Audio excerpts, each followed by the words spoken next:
Bismillahirrahmanirrahim. Assalamu alaikum. I hope you all are doing well. Students, welcome back to my YouTube channel.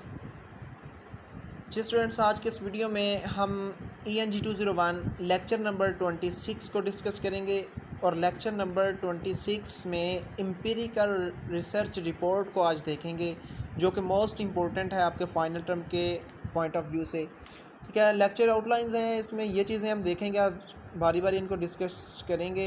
और मैंने आपको बताया था कि सुपर स्ट्रक्चर जो है, पिछले लेक्चर में बताया था कि ये आप जो पिछले लेक्चर में था वो याद कर लें, और नेक्स्ट उसमें कुछ सिर्फ डिफरेंस आएगा, ये देख लें। ये सारी चीज़ें वही हैं, एक दो चीज़ मुख्तलिफ है, वो मैं आपको समझा दूँगा।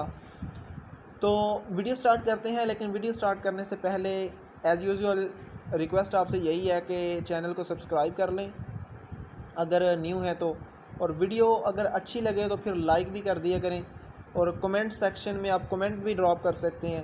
ठीक है, अच्छा फीडबैक दे सकते हैं, अगर कोई कमी खामी हो तो वो बता सकते हैं। ठीक है, तो अगर आप चाहते हैं कि किसी और शॉर्ट लेक्चर्स किसी और के BCS सब्जेक्ट्स के या मैथ के बनाऊं, तो वो भी आप कमेंट सेक्शन में अपनी राय दे सकते हैं। अच्छा जी, तो व्हाट्सएप ग्रुप का लिंक डिस्क्रिप्शन में अवेलेबल है, वहाँ से आप व्हाट्सएप ग्रुप भी ज्वाइन कर सकते हैं। सबसे पहले देखें defining empirical research report. Empirical research report जो है हमारे पास क्या है, इसको हम डिस्कस करेंगे। एम्पिरिकल रिसर्च रिपोर्ट नाम से ज़ाहिर है, कहता है an empirical research is a research that reports the result of the study and uses data derived from actual observation and experiments. देखें, वो कह रहा है कि कोई आपने ऑब्जर्वेशन की या कोई एक्सपेरिमेंट किया, उसका जो रिज़ल्ट आया, ठीक है, आप फॉर एग्ज़ाम्पल किसी कंपनी के मैनेजर हैं, आपने अपनी कंपनी का क्या किया, एक्सपेरिमेंट किया, उसकी ऑब्जर्वेशन की, अपनी लेबर को ऑब्ज़र्व किया। ठीक है, और ऑब्ज़र्व करने के बाद आपने जो रिज़ल्ट निकाला, ठीक है, रिज़ल्ट निकाल के आपने, ज़ाहिर बात है, अपने से ऊपर जो आपका बंदा है उसको दिखाना होगा। तो वो जो रिज़ल्ट निकाला, उस रिज़ल्ट को आपने जो रिपोर्ट करना है, ठीक है, उस रिज़ल्ट को जो रिपोर्ट करना है, तो ये जिसके ज़रिए आप करेंगे उसको एम्पिरिकल रिसर्च रिपोर्ट कहते हैं। कि यानी कि आपने एक रिसर्च करने के बाद उसका जो रिज़ल्ट है वो रिपोर्ट कर दिया, और इसको आप कहेंगे empirical research report. Such research is used to answer a question. ठीक है, ये जो रिसर्च होती है, ये एक रिसर्च होती है, लेकिन ये रिसर्च इस्तेमाल किस लिए होती है, ये किसी क्वेश्चन का आंसर देने के लिए इस्तेमाल होती है। फॉर एग्ज़ाम्पल, आपको आपके कंपनी के मालिक ने कहा है, एज अ मैनेजर आप काम कर रहे हैं, तो आपको आपकी कंपनी ने कहा है कि ये जो इश्यूज़ आ रहे हैं, इनका आप पता करके बताएं कि ये इश्यूज़ क्यों हैं लेबर के साथ। तो आपने क्या किया, आपने रिसर्च की, आपने लेबर के साथ कॉन्टैक्ट किया, उनसे बातें की, और उनसे ये जो नतीजा अख़ज़ किया कि ये मसले हैं और इनका ये हल हो सकता है। ठीक है, ये रिसर्च का रिज़ल्ट था, और ये रिज़ल्ट आपका उस क्वेश्चन का आंसर भी था जो मालिक ने आपसे किया था, आप उसको आंसर दें, तो ये आपकी एम्पिरिकल रिसर्च रिपोर्ट होगी। आई होप आपको समझ आ गई होगी।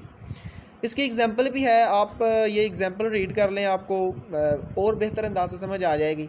इसके अलावा और इसमें कुछ नहीं करने वाला, ये समझाने के लिए है। इसके बाद है the question reader ask most. वो क्वेश्चन जो रीडर मोस्ट आपसे पूछ सकते हैं, यानी कि ज़्यादातर आपसे पूछ सकते हैं एम्पिरिकल रिसर्च रिपोर्ट के दौरान। तो ये 7 क्वेश्चन है, और 7 क्वेश्चन का हर एक पॉइंट बना हुआ है आगे सुपर स्ट्रक्चर में। ठीक है, तो ये क्वेश्चन जस्ट आपने क्वेश्चन याद करने हैं, इनकी डिटेल याद करने की ज़रूरत नहीं है, लेकिन डिटेल आप पढ़ सकते हैं इनको समझने के लिए। 7 क्वेश्चन। पहला क्वेश्चन है, why is the research important to us, कि जो हमने रिसर्च की वो हमारे लिए इम्पोर्टेंट क्यों है। ठीक है, नंबर 1 पे। नंबर 2 पे, what were you trying to find out, कि आप क्या तलाश करने की कोशिश कर रहे हैं। आप रिसर्च कर रहे हैं, तो ज़ाहिर बात है कि आप कोई ना कोई बात तो फाइंड आउट करना चाह रहे हैं। ठीक है, तो ये चीज़। 3rd नंबर पे, was your research method sound, का आपका रिसर्च का मेथड कैसा था। ठीक है, what results did your research produce, क्या आपकी रिसर्च ने क्या रिज़ल्ट निकाले। ठीक है, question number 5, how do you interpret those results, what, question number 6 है what is the significance of those results, ठीक है, वो जो रिज़ल्ट आपने निकाले उनकी क्या अहमियत है। What do you think we should do. अब लास्ट पे जो क्वेश्चन है वो कहता है कि आप क्या सोचते हैं कि हमें क्या करना चाहिए। तो ये 7 क्वेश्चंस हैं, ये आपसे पूछे जा सकते हैं एमसीक्यूज़ में भी या फिर शॉर्ट क्वेश्चन में भी। इनमें से कोई क्वेश्चन वो कह सकता है कोई 2 बता दें, 3 बता दें। अब सुपर स्ट्रक्चर इसका आ गया है, वही सुपर स्ट्रक्चर क्या है, इन 7 क्वेश्चंस का हमने आंसर देना है, ठीक है। ये देखें फर्स्ट क्वेश्चन आपका था why is the research important to us, ठीक है, कि रिसर्च हमारे लिए क्यों इम्पोर्टेंट है, यानी कि आप इसका इंट्रोडक्शन देंगे। ज़ाहिर बात है जब आप इंट्रोडक्शन दे देंगे तो इस क्वेश्चन का आंसर आपने दे दिया, यानी कि इन 7 क्वेश्चन का आपने आंसर देना है, तो वो आपका सुपर स्ट्रक्चर बन जाएगा। अब देखते हैं इसका, ये देखें ज़रा सुपर स्ट्रक्चर में सबसे पहले ये 7 पॉइंट्स हैं, वो कह रहा है हर एक का हम जवाब देंगे, यानी कि इसमें सबसे पहले आ जाता है इंट्रोडक्शन, फिर ऑब्जेक्टिव्स ऑफ रिसर्च। ये देख लें सुपर स्ट्रक्चर जो पिछले लेक्चर में किया था वही है, इसमें सिर्फ 1-2 पॉइंट और हैं, objectives of research, method, results, discussion, conclusion, recommendation. तो ये वही चीज़ें हैं, ठीक है। ये इंट्रोडक्शन पहले क्वेश्चन का आंसर है हमारा, ये हमने पहले लेक्चर्स में भी पढ़ा हुआ है, ठीक है। इंट्रोडक्शन आपको पता ही है, in the introduction to an empirical report you should seek to answer the seek to answer the reader question. For example वो कह रहा है why is the research important to us, why is the research important to us, के जो report है हमारे लिए क्यों अहम है, इसका हमने जवाब देना है इंट्रोडक्शन में, कि जो रिपोर्ट हम लिख रहे हैं उसमें अपना इंट्रोडक्शन बताना है कि हमारा मकसद क्या है लिखने का, या हम रिसर्च कर रहे हैं, इस रिसर्च का क्या मकसद है। तो ये हमारा इंट्रोडक्शन हो गया। नंबर बी पे आ जाते हैं। अब ये बाकी इसमें कुछ नहीं करने वाला। ये B objectives of the research, आपकी रिसर्च के ऑब्जेक्टिव्स क्या हैं। Empirical research project has carefully constructed objectives, these objectives define the focus on your project. आपका जो प्रोजेक्ट है, ठीक है, उन पे ये फोकस करें, वो जो आपका प्रोजेक्ट है उन पे ये फोकस करेंगे, ठीक है। और अब इसके ऑब्जेक्टिव्स क्या हैं।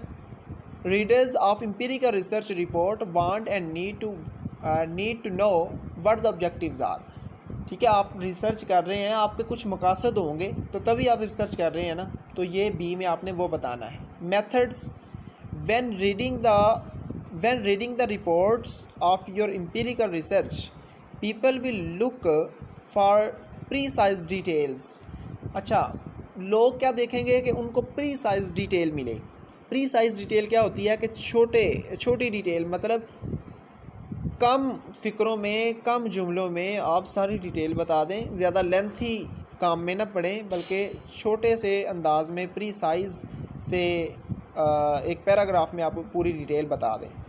तो ये मेथड नंबर सी पे, नंबर इसकी एग्जांपल है, आप रीड कर सकते हैं, ठीक है, समझने के लिए इसको।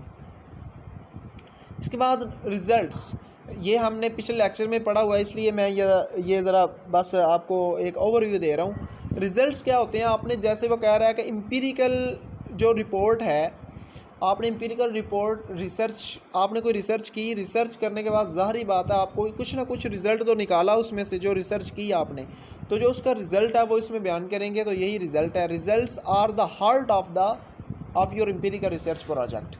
ये बड़ा इंपॉर्टेंट पॉइंट है, एक एमसीक्यूज़ भी आ सकता है कि रिज़ल्ट्स जो हैं, ये रिज़ल्ट आपकी एम्पिरिकल रिसर्च प्रोजेक्ट का दिल होता है, ठीक है।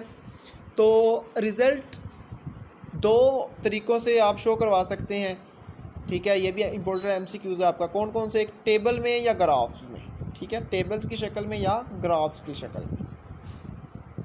इसके बाद डिस्कशन आ जाता है, ये भी हमने पहले डिस्कस किया हुआ है, ये पहले पढ़ा हुआ है। Sometimes writes briefly present all their results in one section and then discuss in a separate section. तो ये सारा आपने जस्ट रीड कर लेना है। डिस्कशन आपको पता ही है डिस्कशन क्या होती है, ज़्यादा टाइम वेस्ट करने की ज़रूरत नहीं है। कंक्लूजन्स, यानी कि नतीजा, आपने जो रिसर्च की उससे आपने कंक्लूजन क्या निकाला, क्या नतीजा निकाला, ठीक है, ये चीज़ आपने बतानी है। उसके बाद रिकमेंडेशंस, ये भी हमने डिस्कस किया हुआ है पिछले लेक्चर्स में, कि रिकमेंडेशन का मतलब ये है कि आपने जो रिसर्च की, रिसर्च करने के बाद जो रिज़ल्ट आया, रिज़ल्ट आने के बाद अगर उसमें कुछ खामी है तो आप बताएं, इसमें ये ऐसे करना चाहिए, ये ऐसे करना चाहिए, इसको कहते हैं रिकमेंडेशंस। ठीक है, तो यही था इसका सुपर स्ट्रक्चर। इंशाल्लाह मिलते हैं नेक्स्ट लेक्चर में, तब तक के लिए अपना ख्याल रखिएगा। अल्लाह हाफिज़।